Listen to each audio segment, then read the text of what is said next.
Bonjour et bienvenue sur écologieglobale.com.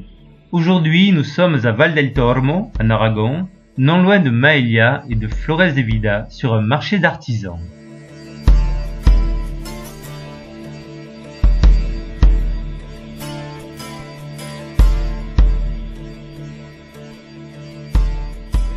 Alors, tu vas tout savoir sur la fabrication des cañitos, qui sont des panneaux de roseaux utilisés traditionnellement ici.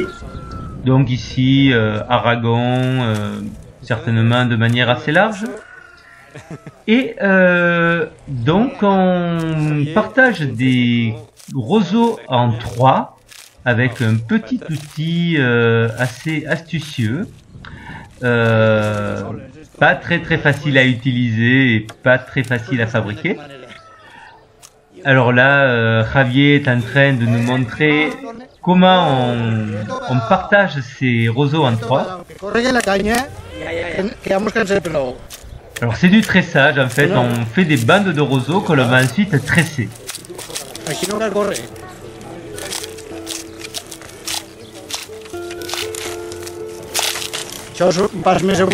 Alors, ça a l'air très simple quand Javier fait ça, ce n'est pas si simple que ça.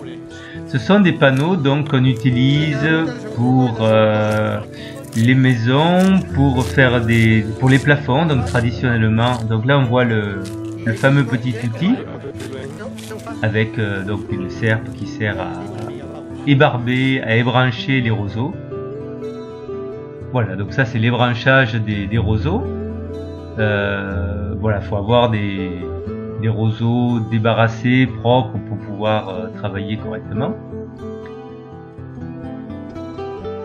Alors ce sont donc des panneaux qui servent pour les plafonds, traditionnellement enduits de terre ou de plâtre, qui servent pour faire des cloisons aussi, enduits de terre, pour le séchage des fruits comme clés, comme cloisons à l'intérieur. C'est plein d'usages et très décoratif aussi lorsqu'on ne les enduit pas. Voilà, alors là j'ai essayé de partager les roseaux en trois, c'est pas si évident que ça. Bon, comme toute technique, il y a un petit coup de main à prendre qui demande d'y passer tout de même quelques heures.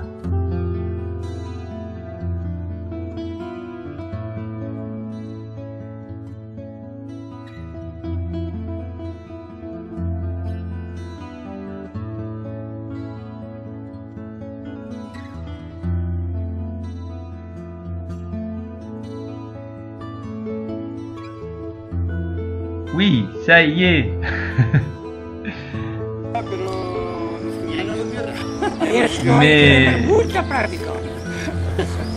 Mais pas si simple. Al revés de como piensas. Cuando se va, es al revés. No voy a recogerlo.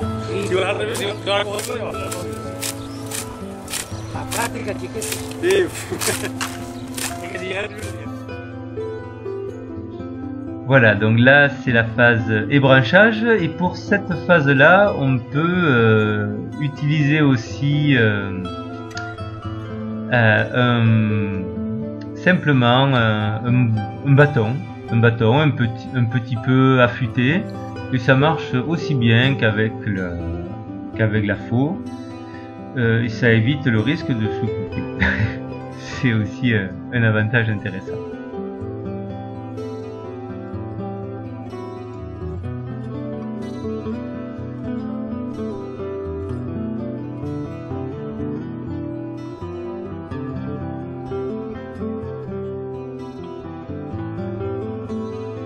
Il en coupe certains qui sont trop longs et trop fins à la fin aussi.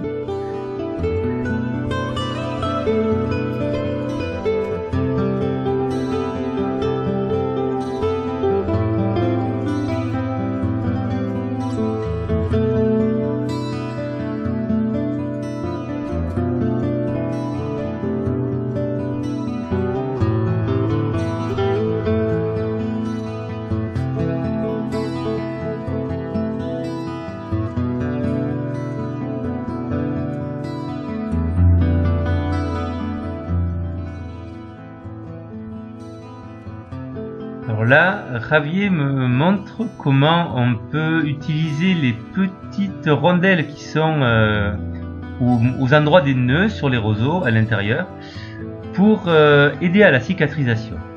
Bon, alors là, il me montre sur son gant, mais en fait, bon, ça se fait sur la peau, hein, c'est pas pour cicatriser les gants. Et je n'ai pas testé, mais il paraît que ça accélère énormément la cicatrisation.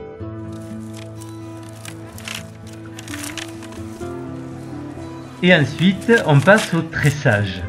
Para doblar, por aquí, por el nudo no se dobla nunca, siempre tiene que ser por este espacio, si no, no se dobla.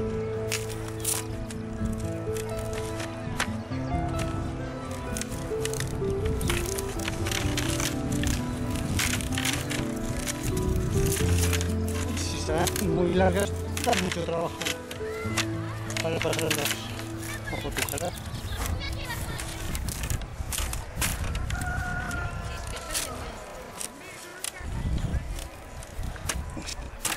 Si tan gordas, son muy trabajosas. Ah, más duras. Sí, más complicadas de trabajar. Ahora no puedo doblar. Hay que partir.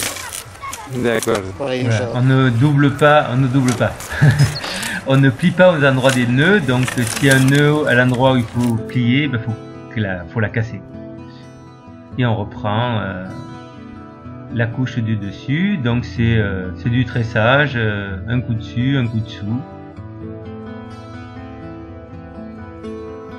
Mais la délicat, c'est que il faut quand même, on peut pas la plier trop brusquement, donc il faut arriver à trouver un peu de douceur pour le pliage. Ça demande un petit coup de main quand même. Et c'est quand même assez long, mais le résultat est assez chouette. Donc là on voit un panneau en cours de montage qui commence à prendre forme. Donc il y a des petits paquets de roseaux verticaux. Et puis on tresse autour de ça. Et voilà, un panneau terminé, donc qui pourra servir au séchage, des fruits, ou pour un plafond, pour une cloison. Joli.